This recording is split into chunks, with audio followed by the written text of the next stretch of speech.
So next వచ్చేసి చూడండి, మనకు ఈ హాల్ వరకు అయితే అయిపోయింది. ఇంకా మీకు ఈ సోఫా సెట్స్ ఇవన్నీ ఇట్లా పెట్టుకోవచ్చు, అసలు ఇష్యూస్ ఏం లేవు. టీవీ కూడా ఓకే, కిటికీస్ ఓకే, కిచెన్ ఓకే, పూజ ఓకే. ఇది ఇంకా ఓపెన్ కిచెన్ లాగా మెయింటైన్ చేసుకుంటారు మీరు. ఈ చిన్న వాల్ అనేది తీసేసుకుంటే ఇక్కడ ఏదైనా స్టోరేజ్ పెట్టుకోవచ్చు మీకు, ఇంకా నో ఇష్యూ. ఇది కూడా యాక్సెప్టెడ్.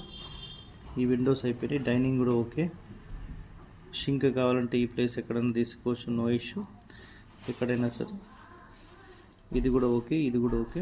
నెక్స్ట్ ఇక్కడ చూడండి, ఇంకా ఈ బ్రహ్మస్థానం పాయింట్ నుంచి మనం ఏదైతే ఈ పార్టీషన్స్ అనుకున్నామో మీకు ఫొటోస్ పెట్టేశాను, అది చూసుకోండి. ఈ సెంటర్ లైన్ ఏదైతే ఉందో ఈ ఖచ్చితంగా ఇక్కడ వెంటిలేటర్ మెయింటైన్ చేయడానికి ప్రయత్నం చేయండి. ప్లస్ మీకు కుదిరితే ఈ కమోడ్ ఇట్లా పెంచండి, అంటే ఈ టాయిలెట్ ఇట్లా పెంచుకోండి, కొంచెం పెంచుకోండి. ఇది కూడా అట్లా కొంచెం పెంచేసుకోండి. అయితే ఈ కమోడ్ ఇట్లా రావాలండి. ఇది కమోడ్ పొజిషన్, ఓకేనా? ఇది కమోడ్ పొజిషన్. ఈ రెండు కమోడ్స్ పెట్టేస్తే అయిపోతుంది, సింపుల్. నెక్స్ట్ ఇక్కడ డోర్ అండి, ఈ డోర్ పొజిషన్ ఇది, ఓకే.